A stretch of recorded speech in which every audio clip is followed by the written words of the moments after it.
যিনি রূপগঞ্জের উপকার, যিনি রূপগঞ্জের লড়াকু সৈনিক, আমরা করতালির মাধ্যমে তাদেরকে স্বাগত জানাই।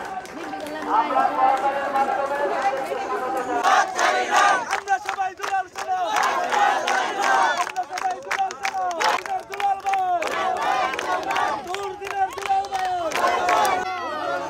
এই নেতা, আমরা সবাই দুলাল শোনো, আমরা সবাই দুলাল শোনো, ভাই করি না বুলেট বোমা, মানগঞ্জে চালাবাদ ছাড়া কোন নেতা থাকে থাকে, দুলাল ভাই আছে, বলতে পারবে না দুলালের লোক কোথায় চালাবাদি করছে, কে বলতে পারবে না করে দুলাল। দেখেন রূপগঞ্জের এই পারে বিশেষ করে আমাদের যারা বামুনরা আসছেন, আমার বাড়ির আশেপাশে যারা আসছেন, পাড়া প্রতিবেশী, আপনারা যদি ভালো না থাকেন তাহলে আমি ভালো থাকতে পারি?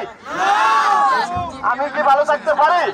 তাহলে আপনাদের সবাইকে নিয়ে ভালো থাকার জন্য তো আমি রাজনীতি করি নাকি? আমি শহীদ প্রেসিডেন্ট জিয়াউর রহমানের দল করি, তারেক রহমানের দল করি, খালেদা জিয়ার দল করি। আপনারা কি বিএনপি করেন না? আপনারা তো খালেদা জিয়ার দল করেন, আপনারা তো তারেক রহমানের দল করেন। আপনারা বিভিন্ন উঠান বৈঠক থেকে আমি রাজনৈতিক কর্মকাণ্ড রূপগঞ্জে যেগুলো করেছি সেগুলো ছিলেন দূর দূরান্ত থেকে আসছে। আজকে 7ই নভেম্বর, আজকে জাতীয় বিপ্লব ও সংহতি দিবস।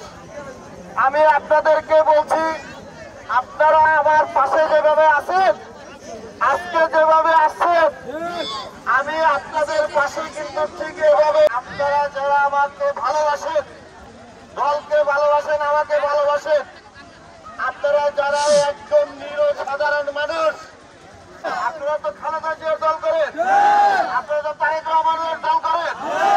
আপনারা বিভিন্ন উঠান বৈঠক থেকে আমি রাজনৈতিক কর্মকাণ্ড রূপগঞ্জে যেগুলো করেছি সেগুলো ছিলেন দূর দূরান্ত থেকে আসছে। আজকে 7ই নভেম্বর, আজকে জাতীয় বিপ্লব ও সংহতি দিবস। ভালোবাসেন, দলকে ভালোবাসেন, আমাকে ভালোবাসেন, আপনারা যারা একজন নিরীহ সাধারণ মানুষ, আপনারা যারা একজন ভালো মানুষ চান, আপনারা যারা আসছেন, আমি জানি না দল কি সিদ্ধান্ত দিয়েছে, দলের যে সিদ্ধান্ত সেই সিদ্ধান্ত কিন্তু এখনো চূড়ান্ত সিদ্ধান্ত না। চূড়ান্ত সিদ্ধান্ত হলে আমিও কিন্তু দলের বাইরে কেউ না। আমি বিএনপি করি, বিএনপির ভারপ্রাপ্ত চেয়ারম্যান তারেক রহমান নির্দেশনা দিয়েছে, সেই নির্দেশনা মোতাবেক আমরা 31 দফার কাজ করেছি সারা রূপগঞ্জে।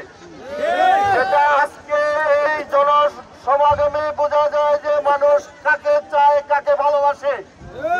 আপনারা রূপগঞ্জে নিশ্চয়ই ভালো মানুষ চান। আপনারা যদি ভালো মানুষ চান, ভালো মানুষের সাথে থাকেন, আজকে আমি এখানে আপনাদের যারা আছেন, আমার এখানে তিল ধরার ঠাঁই নাই মানুষের। আপনারা যারা আসছেন, আপনারা দূর দূরান্ত থেকে আসছেন, কষ্ট করে আসছেন, আমার কথা শুনে আসছেন, আমাকে ভালোবেসে আসছেন, আগে অন্য কিছুর জন্য আসছেন। তাহলে আপনারা যারা আমাকে ভালোবাসেন, আপনাদের এই ভালোবাসা সারা জীবন আমি মৃত্যুর আগ পর্যন্ত কৃতজ্ঞতা প্রকাশ করব, কৃতজ্ঞতার সহিত স্মরণ করব। আমি আপনাদের ভালোবাসায় অভিভূত। আমি আপনাদেরকে বলছি, আমি আপনাদের ছেড়ে যাব না। আমি এই রূপগঞ্জের মাটির সন্তান। আমি আপনাদের সেবা করতে পারি নাই, 17 বছর এলাকায় আসতে পারি নাই, মামলা হামলা অনেক কিছু আমার উপর দিয়ে গেছে, আমি আসতে পারি নাই। আমি আছি রূপগঞ্জের মানুষের সেবা করার জন্য। আমি রূপগঞ্জের মানুষ থেকে চুষে খাওয়ার জন্য, দখলবাজি চাঁদাবাজি করার জন্য আসি নাই। আমি কোনোদিন কারো কাছ থেকে 10 টাকা চাঁদাবাজি করি নাই। আমি কারো কাছ থেকে 10 টাকা নিয়ে মেরে খাই নাই। আমি কারোর ধোঁকাবাজি দেই নাই। আমি আপনাদের ভালোবাসা আমি স্মরণ করব। আপনারা যেভাবে আজকে আসছেন, আজকে আপনারা যারা আসছেন আমার কাছে, আপনারা ধৈর্যশীল হন, সহনশীল হন। আপনারা ধৈর্যের সাথে দেখেন, আল্লাহ চাইলে অনেক কিছুই করতে পারে। শেখ হাসিনা ওয়াজেদ এত নির্যাতন নিপীড়ন করছে, সেই নির্যাতন নিপীড়নের পরেও কিন্তু আমরা বেঁচে আছি না।